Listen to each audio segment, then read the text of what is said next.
So, welcome everyone. Thank you for joining. We're really excited to get into this webinar and talk about designing an amazing candidate and new hire experience. First, I wanted to do some introductions. We're co-hosting this webinar with our partner Sapling. Sapling is an employee onboarding platform helping talent-focused companies like Kayak.com and Envision create streamlined and productivity-accelerating new hire experiences. Best of all, they're an official integration partner of Workable, so we're able to create a seamless candidate and new hire experience for our clients all around the globe. And if you guys are unfamiliar with Workable, we're an applicant tracking system that streamlines the entire hiring process. Our platform has tools to help you source talent, post to job boards, create careers pages, and manage all other aspects of recruiting from an interface that's easy to use. Also, before we begin, I'd like to cover some housekeeping. All attendees have been muted to decrease background noise. So to ask questions, please put them in the chat on the right side of your screen.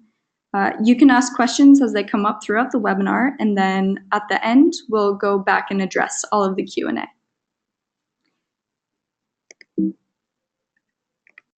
All right, so I would like to introduce you guys to our expert speakers today. We have Bart MacDonald with us from Sapling. He is their CEO and co-founder.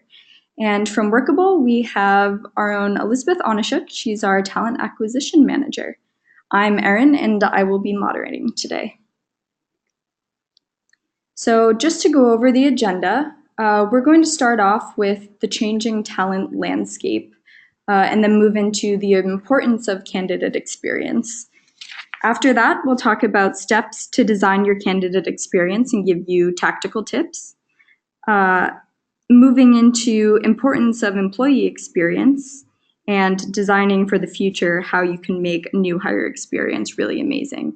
And then at the end, wrapping up with your questions. So getting into it with Elizabeth and the changing talent landscape. Hi, everyone. I'm Elizabeth. Thanks so much for being here. Pat yourselves on the back. You have taken one step forward in creating both an outstanding candidate as well as employee experience. So for those of you who are talent acquisition professionals who actually inhabit a recruiting or talent acquisition role, the data tell us that the struggle is real in terms of the landscape before us. As you can see here, we've got data gathered by the Society for Human Resources Management, a comparative study from 2013 to 2016. What these numbers indicate is that there has been an 18% uptick reported by talent acquisition professionals in terms of trying to find the best, most skilled, most sought-after talent across the board. So we're talking all verticals, everything from healthcare to technology, manufacturing, etc. So again, it's a pretty challenging time, and it really is an indicator of why then candidate experience becomes so important. So let's talk about the perspective that candidates chime in about. We have before us some statistics gathered by careerbuilder.com. I'm sure you know who they are, but 75% of candidates never hear back from a company. 60% of candidates say they've gone for interviews and have never heard back from the company. 42% of disgruntled candidates will never apply for another role within your organization again. And 22% will tell others about your company, about their poor experience. The 22% is an important subset because this is a population that, again, can have huge negative business impact in terms of tarnishing not only your employment brand, but they will tell others about it. And they could potentially, if you're a company that produces consumer products, there could be a product boycott. So again, creating an excellent candidate experience is paramount. 78% of candidates say that the overall experience that they've had with your organization gives them a perception of how your organization values its employees. So please remember in your role, you are the first touch point into the organization. So again, more data which tells us why creating a superior candidate experience is so critical. 32% of candidates rate their recent experience is very good. Only 32%. That is a staggeringly low number. We all need to be operating within the 90 percentile. So how do we get there? Here at Workable, we have designed a pretty easy 5-step plan to get you to the point of developing a great candidate experience. I will just quickly recite for you what the steps consist of, and then point by point, I will provide you with detail. So the first step in the process is to perform a skills gap analysis. From there, you can cascade into developing a job description. Third, making it an easy process. Fourth, make sure to communicate. And lastly, seek feedback, because the feedback will help you fine-tune your process. Step 1, the skills gap analysis. So why do we need to go through this exercise? Let's look at it this way. As an organization scales, you have a change in revenue. Maybe you got some funding if you're a Series A or B organization. At any stage or any iteration in an organization's life cycle, you're always going to need different types of employees, different skills, etc.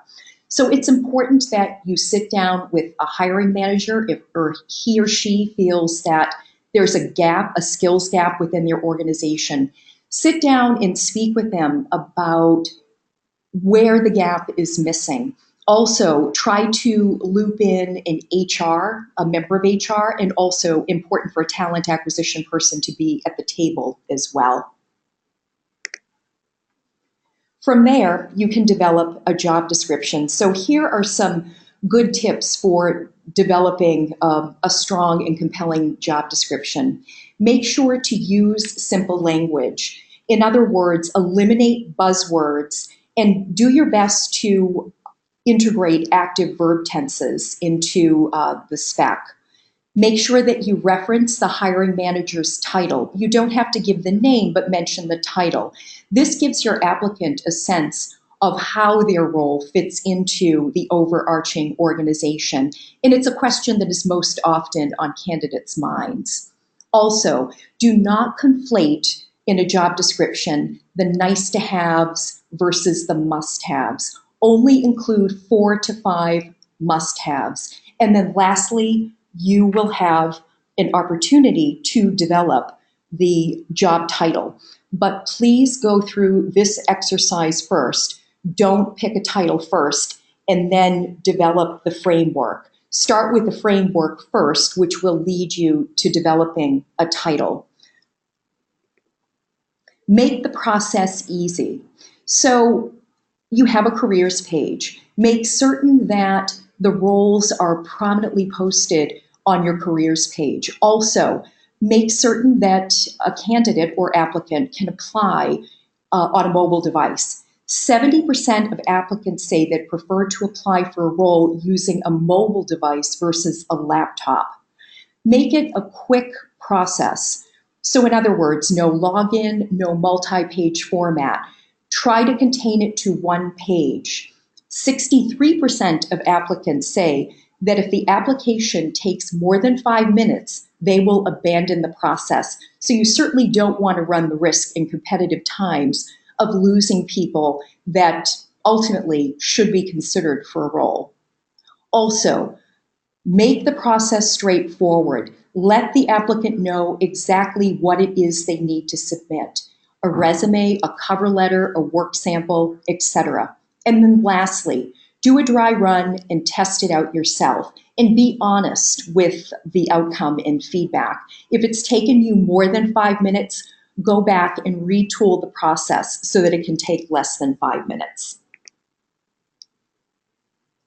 Communication, which is super, super important.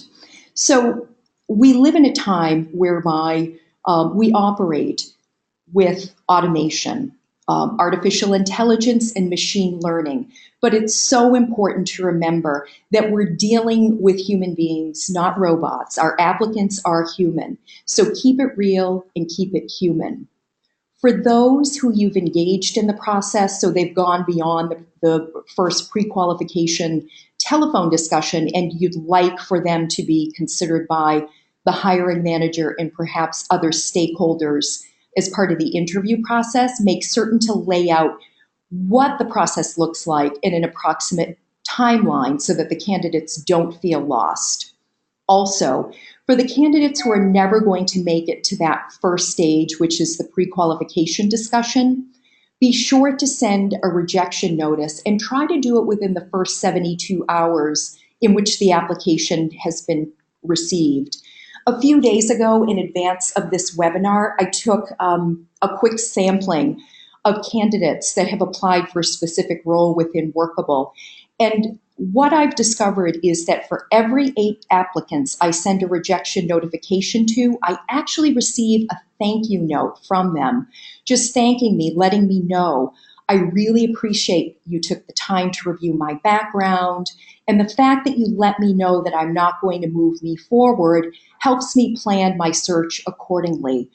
Let's face it, no one likes rejection, but people would rather know where they stand versus going into that proverbial vortex. And lastly, don't think that you can over communicate with a candidate. Don't fear that you're overdoing it.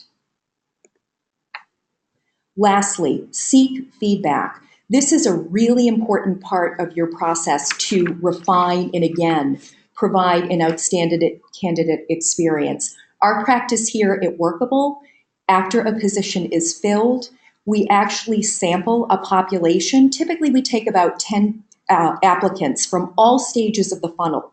So starting with those who went through a pre-qualification screen, down to the person who accepted the offer. We want to know what they thought of their experience.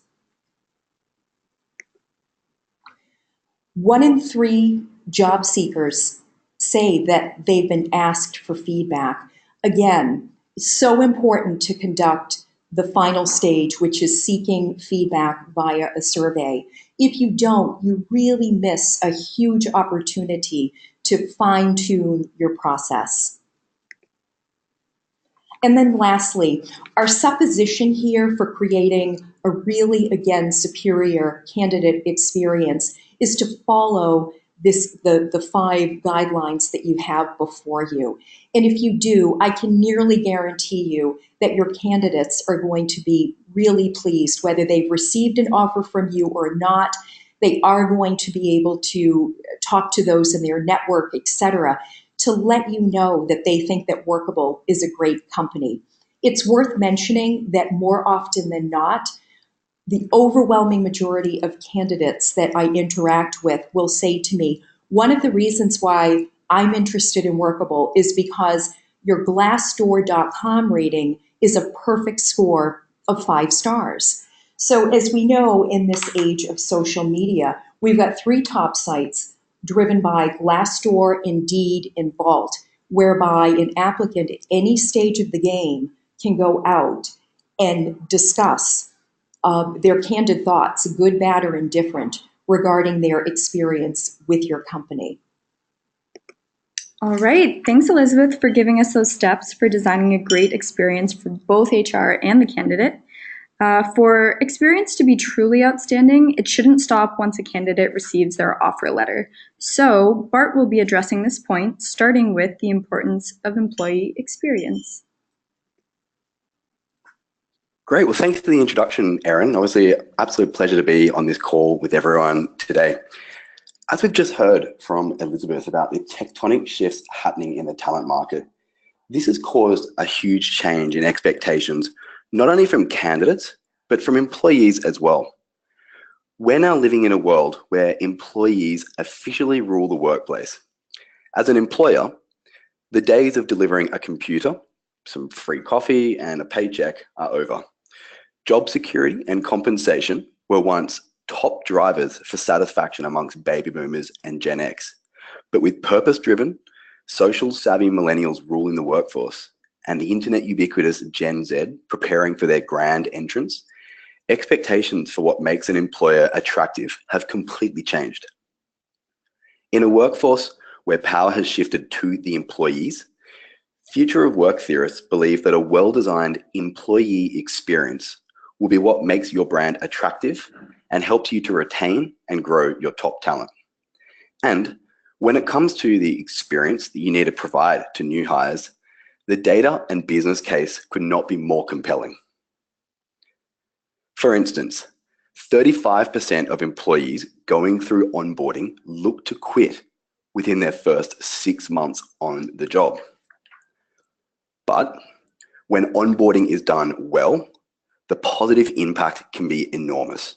For instance, a Boston Consulting Group commissioned study showed onboarding is the second most impactful HR activity in terms of revenue and profit impact to a company.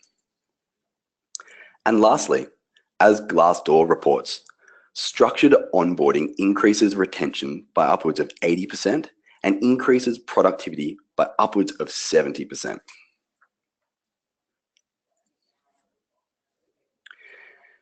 Now, in years gone by, new hire experience has been heavily administration focused.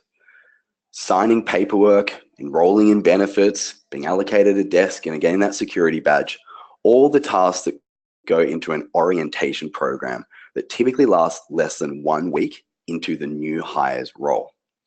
But today, these activities I just mentioned, these are considered the baseline for a new hire experience.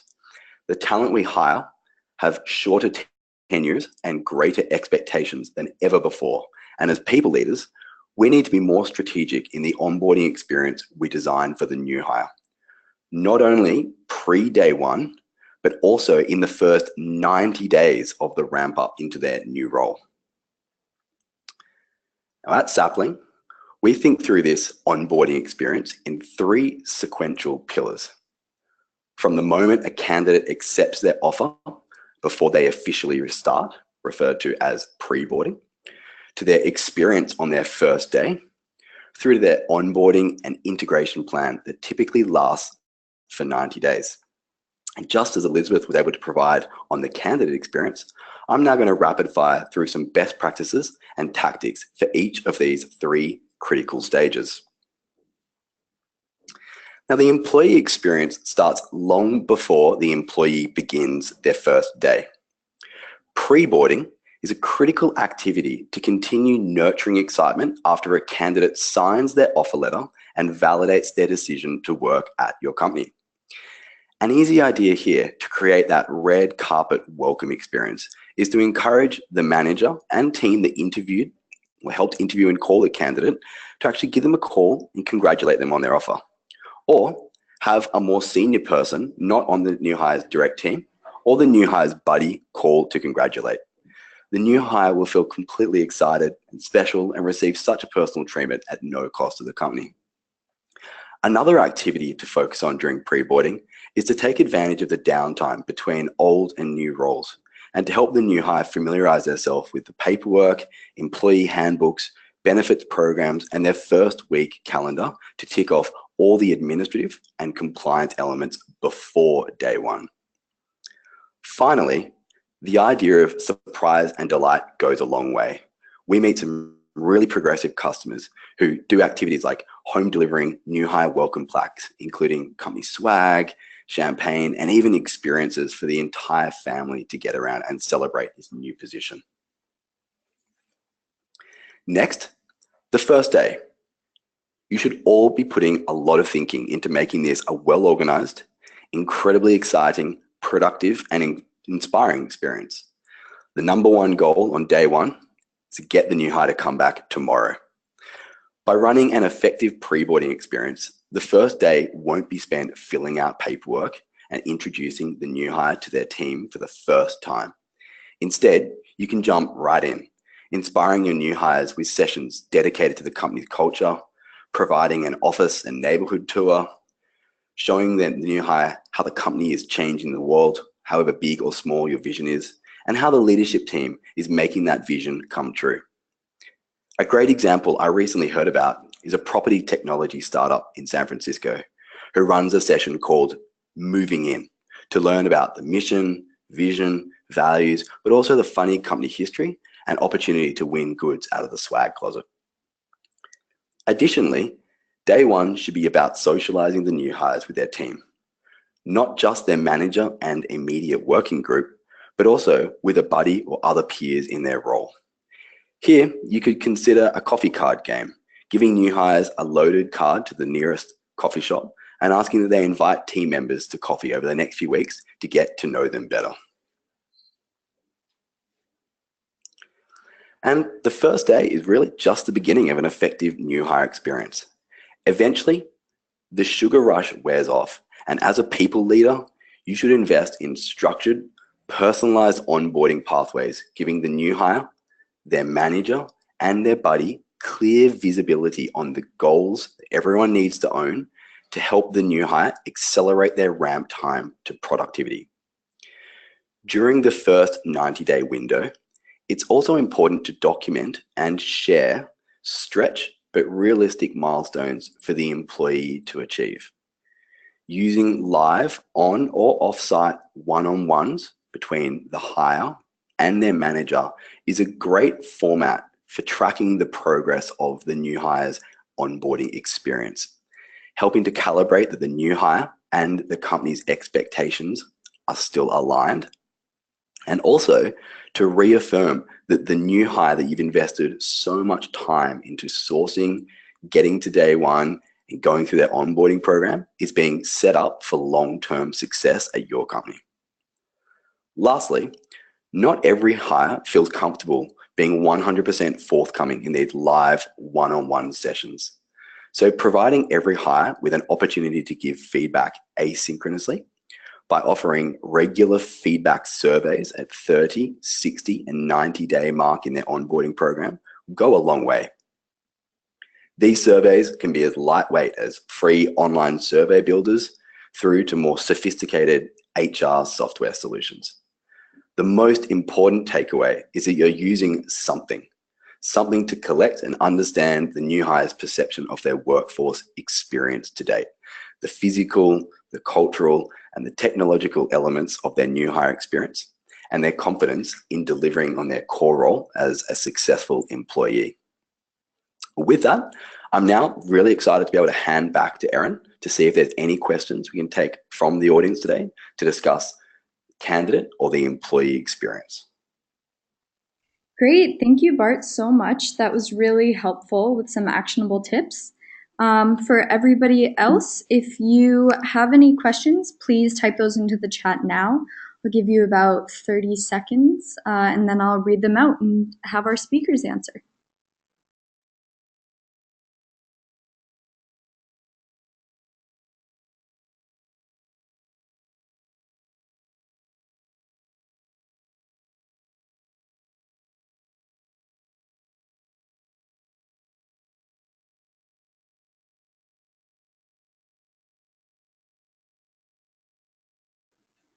Okay, great.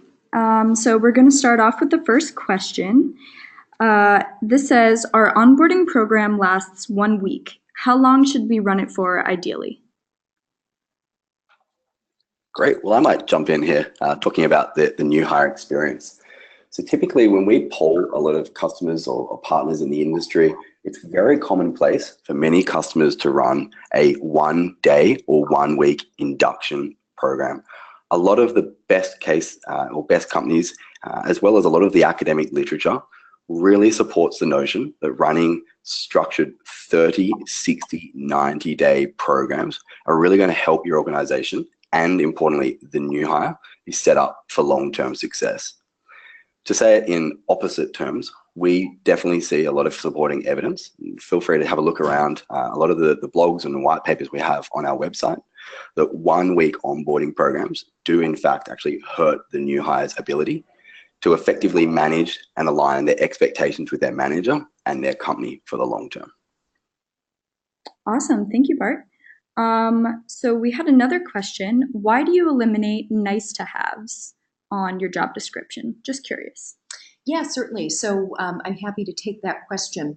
So when you think about the requirement section that you develop in any job description, the point of requirements is this is the baseline skill set that one needs to have under their belt in order to be functional in the role.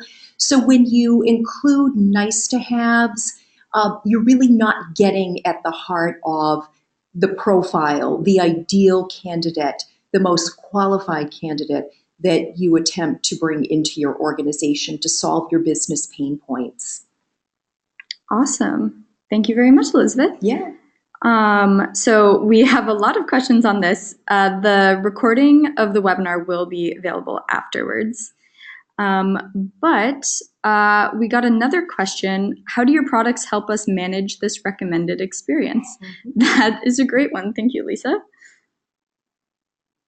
Bart, do you want to start it off?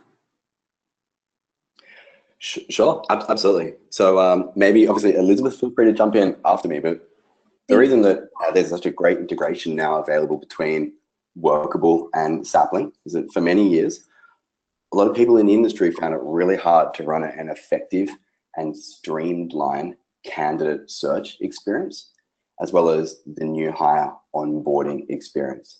So if we go back, and feel free to have a look at these webinar slides afterwards, but a lot of the tool tips that Elizabeth pointed out in those five-point framework and the tool tips that we provided in the three-part onboarding framework, that philosophy has effectively been baked in or embedded into how both Workable helps organizations be more effective at recruiting and how Sapling helps organizations be more effective at ramping new hires to full productivity. Awesome. Yep. So I will pick up on the discussion. So one of the key points that I mentioned during the candidate experience presentation encompasses communication, and again, how critical it is, even in cases, to over communicate. So Workable, we make that easy because we actually we can design our own templates, and then there is a bulk email function. So let's say you're recruiting for a role whereby you're going to have super high applicant flow. Again, you're going to have a large population of those that you are going to reject. So you can merely create a template for that subset. For those that you wish to move to the first phase of the process, you're going to request a pre-qualification discussion. You have a template for that population. Also, for that particular population you're interested in engaging, we also have a scheduling tool built in that synchronizes with our hiring manager's calendar as well. So when I want to schedule a call between the candidate and the hiring manager, I'm able to do that seamlessly in one step. So that's just, I think, around the point of communication, one means by which the Workable product facilitates excellent candidate experience. Awesome. Thank you, guys. Bart, we have another question for you. What kind of trainings are the best to be offered in the first week of new hire? Yeah, that's a great question. We typically see the most thoughtful companies, the trainings that they're running in the first week, really split out across 3 levels. They talk about basically like the pyramid and do it across 3 levels, including the company level training, things like understanding the executive team, who's who across the organization, the mission, the values, etc. The second level would be around the team. So understanding your team's goals, who's again on the team there, the reporting structure, and how the team coexists across the rest of the organizational chart. And the third level would then be more focused around role-specific training, understanding what are the key competencies required to be successful in that specific role, any of the key gaps that may be currently missing that need to, I guess, earmarked as work in progress, and be set up for a development plan for that new hire to really align their goals and expectations with those of the manager and the broader organization. So again, 3 levels: organization, team, and role-specific training. Awesome, thank you. Now we have a question about a candidate experience survey. So, any suggestions for the types of questions a person should ask when putting together one of these surveys? Yeah, that's an excellent question. Thank you for asking it. So, the important point to remember is that, again, similar to the application process, you need to keep it brief because people are not going to spend, or I should say more accurately, applicants are not going to spend a ton of time ranking the candidate experience. So keep it confined to maybe 4, perhaps 5 questions, specifically drilling down what type of inquiries should be made of the population that you're sampling. How well did the talent acquisition professional understand the role that they were talking to you about? Were they able to answer all of the questions that you might have had about where this position fits within the organization? Also, did the talent acquisition professional, were they able to quote you sort of the timeline, maybe how many candidates were under consideration for the role? What was the feedback exchange process like? And also, how timely was the talent acquisition professional in answering any and all questions that you might have at any stage in the process? So let's say, going back to that population of candidates that maybe you've sent a rejection notification to, as I mentioned in the presentation, that for every 8 applicants that I send a rejection notification to, I get one thank you note in response. Sometimes candidates will come back and ask why they've been rejected.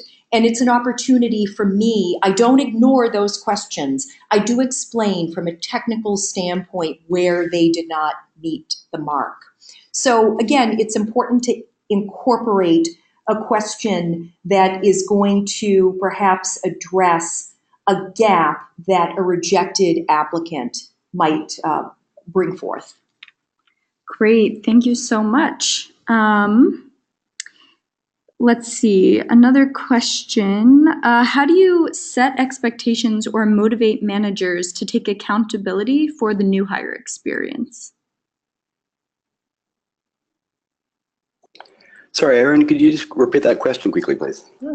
How do you set expectations or motivate managers to take accountability for the new hire experience? Yeah, that's a great question. Saying that we definitely work with a lot of partners, a lot of HR teams. That's definitely one of their first questions they bring to Sapling as well, is trying to understand how the line managers can be more empowered. I think it's a couple of ways. One is obviously putting in place a regular one-to-one employee to manager one-on-one feedback session, and for HR to be able to help the line manager, giving them the necessary toolkit they need, and also providing a feedback mechanism then between the managers back to the HR, so that HR then has visibility to see how the managers are progressing with the management of the new hires that they're bringing into their team. So the first one is really around having that effective one-to-one, making sure that these are being hit on a regular weekly basis. We often hear stories of teams where the HR provides these great pre-boarding experiences, great day 1 and week 1 experiences, and then the HR team does their first 30-day check-in. And all of a sudden, the wheels have come off the onboarding program. And when they dig into a little bit more data, they start understanding that the managers who'd originally set these one-on-one programs started cancelling out of the calendar. So making sure that your managers have also got a clear understanding that having a structured 30, 60, 90-day onboarding program for the new hire, whilst it may seem like a little bit of work up front, the long-term payback or the dividend is going to be significant, not only for an effective employee, but also an effective team for that manager. Awesome. Thank you, Bart. And I'm going to try and power through the last of the questions. Thank you all so much, by the way, for asking so many questions. One person has said, how should the hiring manager be involved in candidate integration? So I guess this is really a question for both of you. Elizabeth, do you want to start? Yeah, sure. So when you say candidate integration, I guess moving someone Mhm. from the hiring process Mhm. into becoming a part of the organization. Yeah. So, I think Bart, in his last response, addressed a good, unless I'm misinterpreting the question, but I think that Bart has covered that. Okay, great. Yeah. I might just jump in and just add one point here. What we typically see, again, coming back to this pre-boarding experience, if you think about the candidate, they've gone through this really intense sales cycle, evaluating their career prospects to join a new company for the next 2+ years. And what actually happens is once the candidate accepts their offer letter, they typically fall into these black hole experiences where they get ghosted from the HR and recruitment team and their hiring manager. Now, we talked about a few strategies that the HR team can implement, but another one is for the hiring managers to be involved with actually giving a follow-up call to congratulate the new hire and actually check in on the new hire between that 2-3+ week experience between offer being signed to the new hire's day one on the job. Great. Another question was, what are your thoughts on videos for orientation? I might jump in here again, and Elizabeth, feel free to jump in if you have any other additional thoughts to support. We obviously believe that nothing is really a replacement for in-person experiences, but we obviously know that many companies face challenges such as remote teams and geographically distributed workforces across multiple time zones and offices. So we just typically fall back to the blended approach, where it makes sense to have video-based training, so for instance, for compliances or for any other element, to then defer that to asynchronous training, which the new hire can complete in their own time. If it is training which will create a better experience by being done in person, so for instance, meeting with the founding team, that's going to have a better impact by being presented in person. Great. And then we have just two more questions left. The first is from an HR person at a nonprofit looking for ways to cheaply spice up orientation day.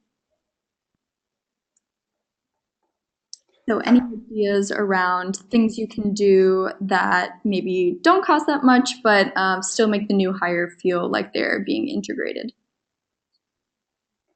Yeah, absolutely. I think always the thing that we always recommend at Sapling that are the low cost things is as simple as a $5 Starbucks gift voucher or an equivalent, and actually encouraging the new hire to go off-site, meet with a member of not of their direct team, and come back and actually share what they've learned about that new hire, maybe some exotic places they've traveled, and actually share that on some sort of instant message or Slack feed. We see that that's the cost is almost immaterial to a company. It's literally less than $10, but it just starts to have that great experience and set the right tone for that new hire. Awesome. And then we have just one more question. So this person is in a one-on-one work environment at a large office and was wondering if you have any tips for a one-on-one relationship with a new hire. So they're only really part of a two-person team and how to make it feel a bit better. Could I jump in on that one? Yeah. Okay, thank you. Absolutely. Thank you. So something that I've done in the past, which has been really successful in getting others to rally around a new hire, is to ask someone before they start in, what are 3 fun facts about you? What are things that we don't know from the interview, from looking at your resume, etc.? And then having an introduction through email with a photo of the person on the day that they start. And what I have found is that, for instance, I had one guy who started in a new role at a digital marketing company, and he mentioned that he owned 2 English bulldogs. Well, as one can imagine, there were people that reached across from various departments or business lines within the organization to say, oh, yes, I love those dogs. So anything that's going to, I think, engender, conversation. And sometimes the 3 fun facts is a really nice way to do it. And you get I think, a nice view of who the person is holistically beyond the skill set that they're bringing to your organization. Great. Anything to add, Bart, or is that pretty much covering what you were thinking? On a very similar theme to what was just being outlined by Elizabeth, we often hear a lot of companies trying to instill a fun initiative, which is two truths, one lie. And it really sets off I guess a fun theme for the new hire to be able to explain. Have a guess of two truths and one lie for someone that you've only met for half a day. It really helps break down and is a great icebreaker, and really helps kick off that important socialization aspect. Awesome. And then we just have one more thing to add. Jade came in and gave a suggestion to the person who was asking for cheap ways to spice up the new hire day. She said you could put together a new hire bingo to encourage the new employee to get integrated into your team's culture. It's cheap and can even be downloaded in a template. So just thought that was a good idea. All right.